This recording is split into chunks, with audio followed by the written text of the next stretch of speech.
Just because a side character sentences your main character to death doesn't make him a bad person. Here's why Rossiu was the true people's hero of Gurren Lagann.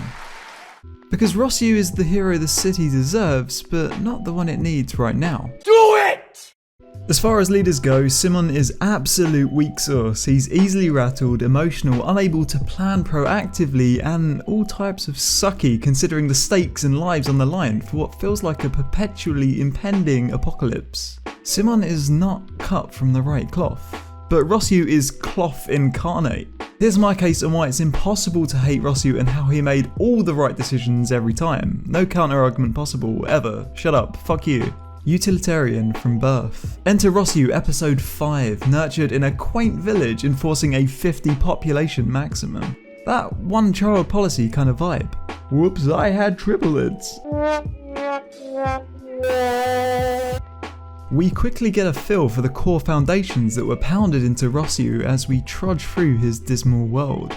But what I think was the most impactful moment from his introduction is Rossiu learning that leader Magin sacrificed his mother for the good of the village, to meet that quota of 50 maximum populace. Fuck. I would have beat village leader Magin to death right then and there. In fact, although he first seemed to denounce violence, we saw Rossiu take up arms to challenge Kamina in what he believed to be an effort to protect his village. So Rossiu's decision here not to bludgeon the village leader to death symbolises him accepting rationale and the utilitarian thought machine, and that having his mother executed, though not so great for Rossiu, was for the betterment of society. So they could, well, not thrive, but survive.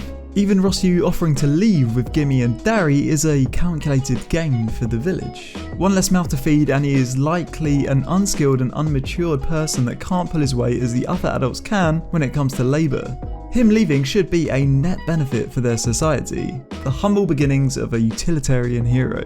A load of boring shit happens through episodes 5 to 17, and after a time skip, we find Rossiu in a cushy government job, having become the epitome of an idyllic civil servant. Day in day out busting his balls, and when being challenged by Kitan and the other oafs who are kicking back with their feet up, Rossiu goes full aggro, being visibly agitated, saying, "Those who said they couldn't handle their job and left were better men than you." Still emotional and quick to anger as he was back in the village, but still ultimately with the people's best interest at heart. On a parallel to this, Rossiu had tried to keep Yoko from leaving the city, as he knew she would be a capable asset in developing society.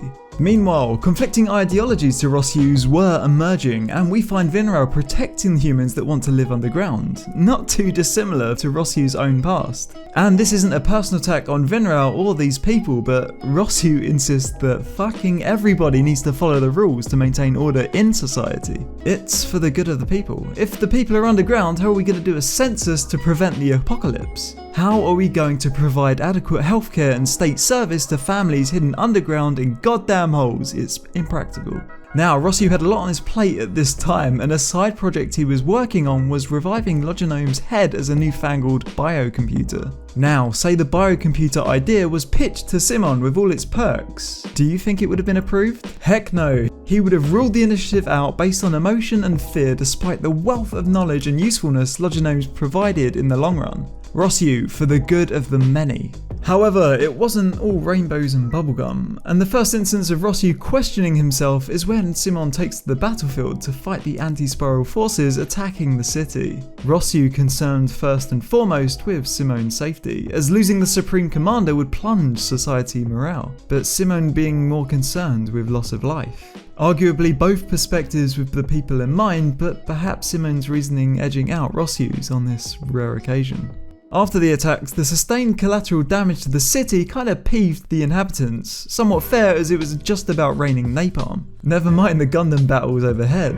Lives were likely lost and property destroyed, and without a tangible enemy, they needed someone to blame internally to balance the scales. Rossiu knew it had to be Simon. Not personal, not even business, just for the good of the many.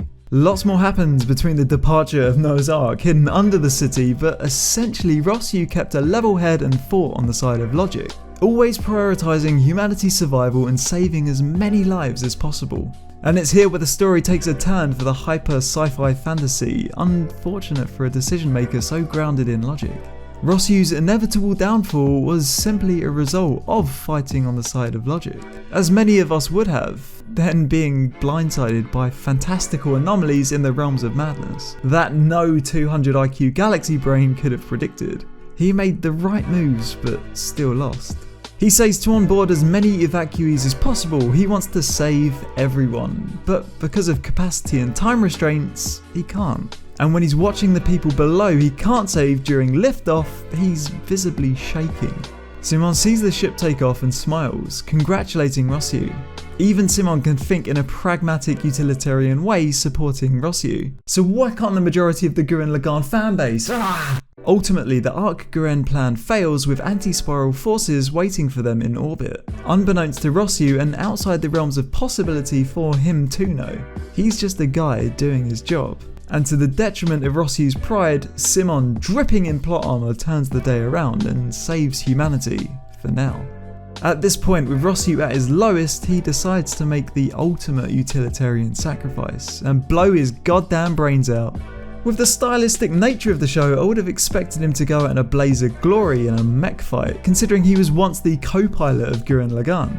But man, the writers for this show were cold. Instead, he chooses his favourite cave and a revolver. Pretty dark. And from my perspective, it was pretty satisfying seeing him get words of recognition in, "Hey, you did a good job," from former village leader Magin, Rossiu's inspiration and cornerstone for his utilitarian ideology. I want to say father figure, but he did essentially execute Rossiu's mum, so what it comes down to is, how was Rossiu supposed to know Simon would be able to repel the moon?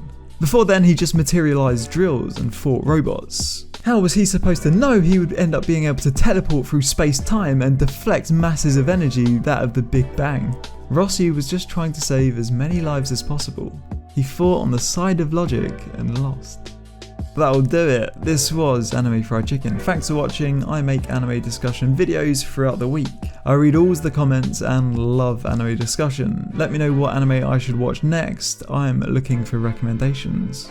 Subscribe for more anime think pieces and I'll catch you guys next time. Cheers.